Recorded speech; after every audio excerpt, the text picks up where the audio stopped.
Militairement, c'est fini. À 11h30, le mercredi 30, les soldats communistes entrent dans le palais d'Oklap où les attend le général Mine. Une autre histoire commence. L'ancien monde se liquide sans brutalité, comme si c'était écrit depuis toujours.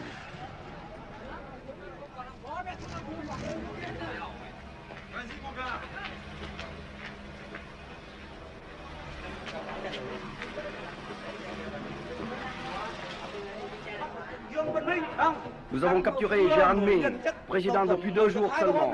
Restons calmes et disciplinés.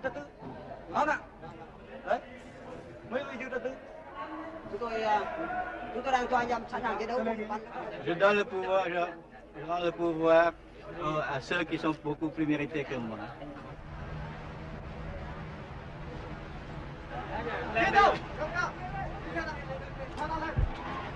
Này, bác cầu AK nhanh lên. Cầm lấy khẩu súng này. Cầm lên chỗ điện thoại của mình đi đâu. Ôi sao cầm. Ôi. Cầm lấy.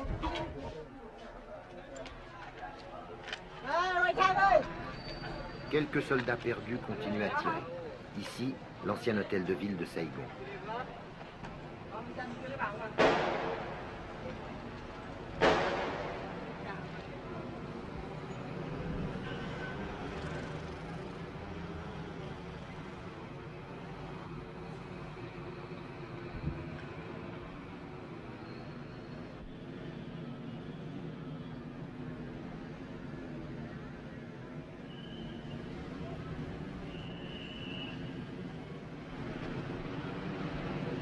Pour lui aussi, c'est fini.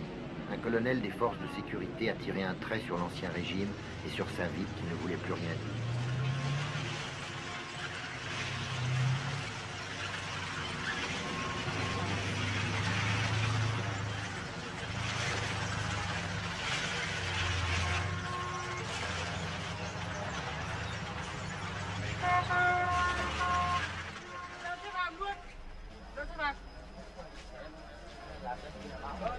Les prisonniers au palais d'Oklap. Baissez les bras, dira un soldat vainqueur. Jamais dans l'histoire on n'aura vu une ville changer de main, changer de régime, avec aussi peu de brutalité et de représailles individuelles. Un signe pour l'avenir, que chacun interprète selon ses convictions et ses hantises, prématurément. Không, bây giờ nha, nó đang thuộc ở trên rồi. Còn nó xem nó nằm đâu.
Amorce de remise en ordre dans la ville livrée à l'anarchie. Des enfants de 12 ou 13 ans à la gâchette trop facile patrouillent dans les rues avec leurs M16 américains. On les appelait les cow-boys, le plus sérieux danger de cette période intermédiaire incertaine.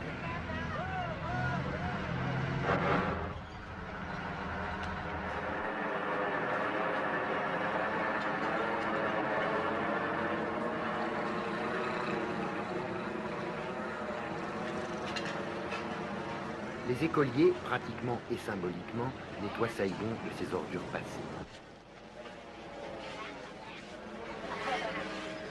Nous faisons l'hygiène publique pour nettoyer la ville. Oui. Qu'est-ce qui vous a donné l'ordre de nettoyer la ville? Mais personne ne nous a donné l'ordre. Mais par nous-mêmes, nous faisons ce travail. Nous avons transmis l'ordre élève par élève et nous nous sommes réunis aujourd'hui quelques centaines d'élèves et nous proposons aujourd'hui de nettoyer le rectangle qui entoure notre école.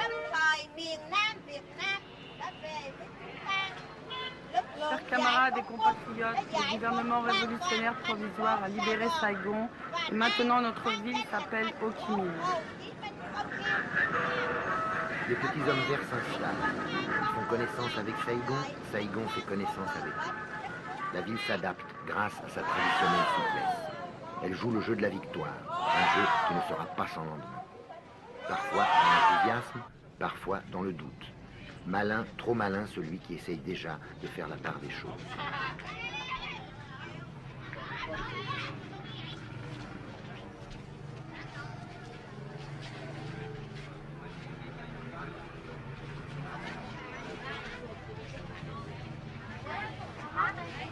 Les petits métiers continuent, les 100 métiers comme on. Au marché aux voleurs, les trafiquants vite rassurés vendent aux bodoïs naïfs les dernières lunettes de soleil et les derniers transistors sournoisement rafistolés.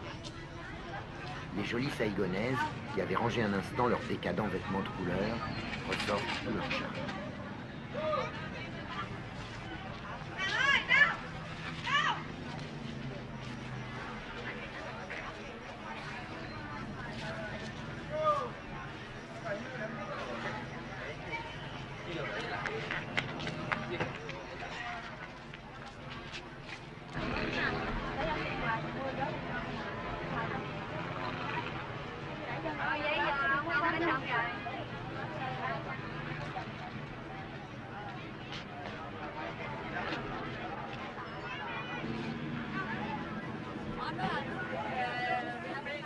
Les motos, nerfs de la vie saïgonaise, ont soif. Des malins vendent de l'essence trafiquée au coin des rues, 2000 piastres le litre. La vie habituelle s'adapte et tente obstinément de durer avec ses petits trucs et ses petites libertés précieuses. Mais on sait qu'elle n'a qu'un temps, qu'un autre ordre, plus honnête et plus sévère, va s'installer.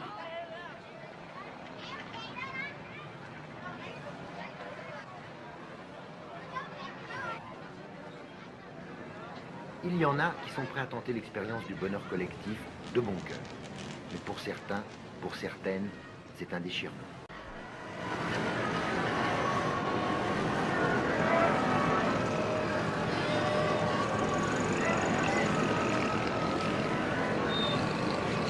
Superficiellement, Saigon n'a pas tellement changé. Il y a moins d'essence, mais il se débrouille de rouler. Attentifs, plutôt débonnaires, les petits hommes verts, les bodoles comme nous, sont partout dans la ville. Le climat est pacifique, avec des moments de tension, comme pendant les derniers jours qui ont précédé notre départ.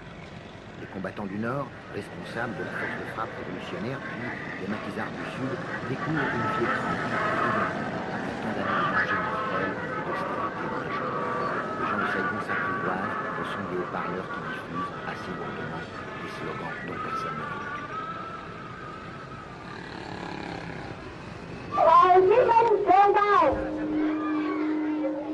Quand est-ce que vous tournez à Hanoï? Je ne sais pas. Chúng tôi Ça dépend de còn la phải durée tùy de theo notre tình hình mission. của đất nước này, tùy theo nhiệm vụ.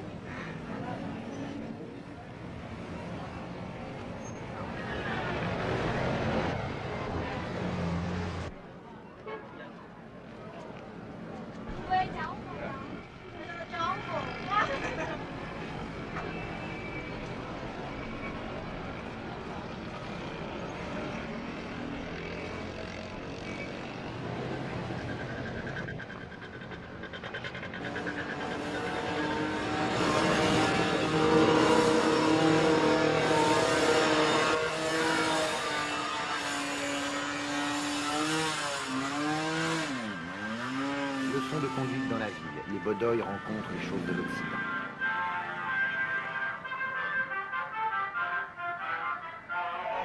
Je m'appelle Tong. Je suis de l'armée de libération. Đơn vị coi như thuộc quân giải phóng của đơn vị nào cả.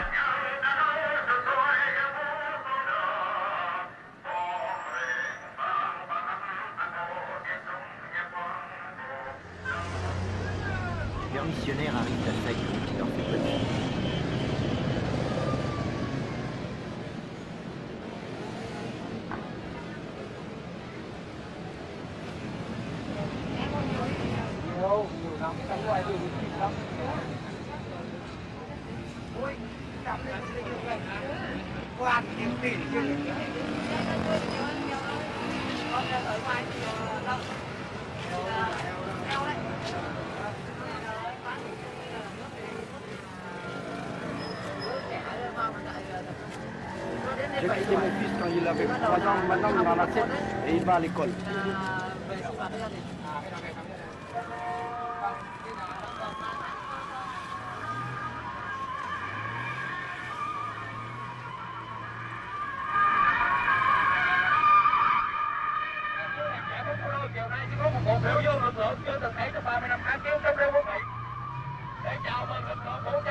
Devant le palais d'Oclap, partout dans la ville, naissent des manifestations ou des meetings plus ou moins spontanés. Toute une éducation politique qui commence. Curieux, disponible, les Saïgonais sont bons élèves.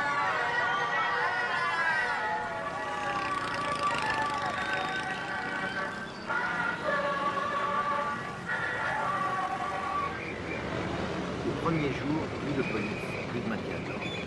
Anarchistes par nature, les gens de Saïgon en ont profité pour embouteiller plus que jamais les trafics. Les jeunes, les comités révolutionnaires populaires essayent de raider la circulation avec un succès relatif.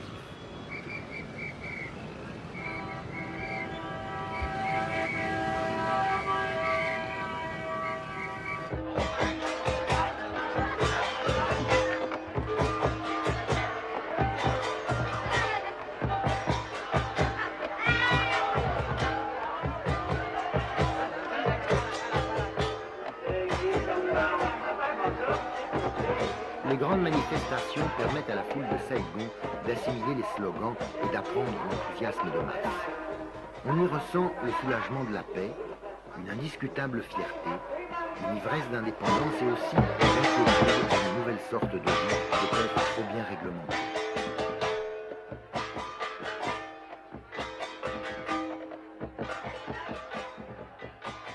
Est-ce qu'il n'y a pas une différence entre les gens du Sud et les gens du Nord? Non, je crois en ce temps-là, on s'en même. On dit que les gens du Nord sont plus sévères, non? Avant, maintenant, Maintenant, pas du tout? oui, pas du tout. Ça vous inquiète pas qu'il y ait tous les gens du Nord, là? Je crois maintenant il est un pitié pour les gens du Nord. Un du Sud, pardon. On ne sait pas, mais on se libre, je suis content maintenant. Vous n'avez pas peur du communisme? Oh, je ne peux rien, ouais. Je suis libre dans mon pays, je dois accepter ça. Madame Gobatan, personnalité bien connue de la troisième force, exprime l'espoir d'une démocratie socialiste originale pour le Sud-Vietnam. Elle représente sans aucun doute, confusément, l'opinion de la majorité de ses concitoyens. Un geste qui symbolise la victoire. On démolit le fameux monument aux morts de la place Leloy qui montre deux marines marchant ensemble au combat, l'un poussant l'autre. Cette chute, c'est l'humiliation des Américains. C'est le signe de la joie des vainqueurs. Une joie paisible. Ils n'avaient jamais douté de l'issue de la guerre et voilà leur foi confirmée.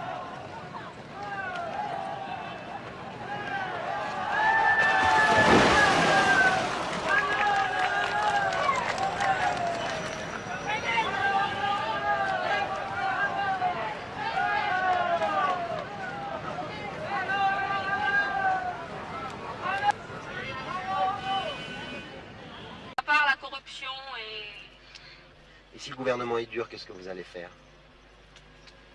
Ben, on va essayer d'accepter au début. Si vraiment on ne peut pas accepter, soit peut-être qu'il y aura une révolte ou si tout le monde est courageux. Ou alors si tout le monde accepte d'accepter, de supporter la vie dure là, il y aura une petite somme qui va essayer de se suicider pour essayer de raccourcir la vie, et puis c'est tout. Et puis les autres, ils restent, ils mènent leur vie dure comme ils veulent.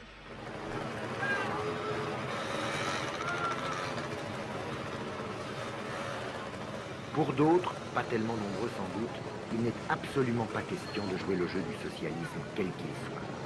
C'est le refus total, le blocage, l'horreur. Comme pour ce jeune officier qui s'est battu jusqu'au dernier instant contre le communisme. Il n'a pas voulu être filmé.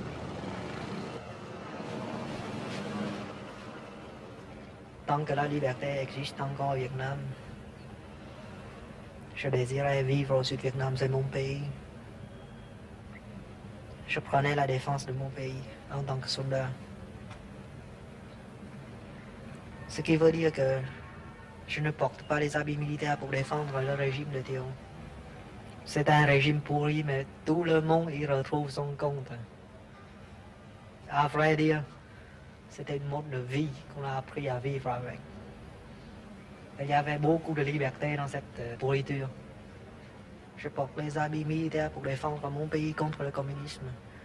Je prends la défense de ma liberté, de la liberté de ma famille. Et cette liberté, hélas, ça n'existe plus. Avec le Front de Libération Nationale, avec les communistes, il n'existe plus de liberté. On n'a pas été libéré.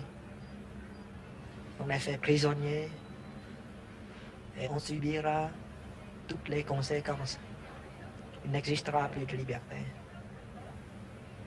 Et les Européens, ceux qui pensent que c'est une libération, se trompent. Il n'y a pas de libération. Il y a une conquête. On a perdu la guerre. On a été trahis. On a combattu pour rien. Et maintenant, on se demande quel sort sera réservé à nous tous. Nous, les Vietnamiens libres. Nous qui avons combattu contre le communisme. Nous qui avons reçu une instruction comme il faut. Nous sommes trop intellectuels pour être communistes.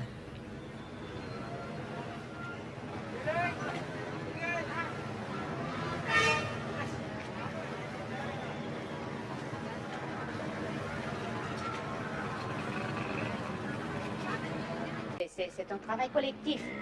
Et ce qui est important, c'est que ce sont nous qui décidons.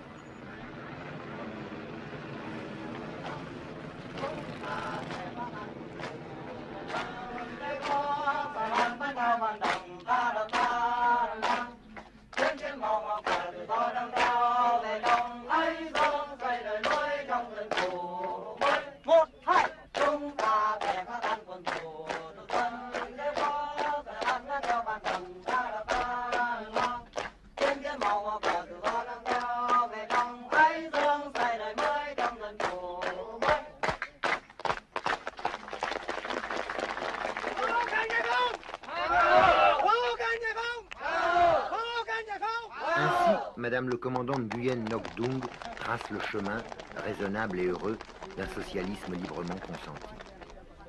L'histoire va-t-elle lui donner raison?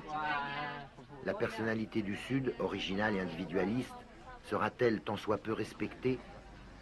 L'unification du Vietnam se fera-t-elle en douceur, avec l'approbation de tout un peuple fier d'avoir retrouvé la paix et la dignité? Les vainqueurs auront-ils le courage, la clairvoyance de ne pas accélérer la mise au pas de Saigon? À toutes ces questions, faites d'espoir et de doute, on ne doit pas encore essayer de répondre. La Bastille a été prise il y a un mois à peine, dans le siège, la révolution commence à faire.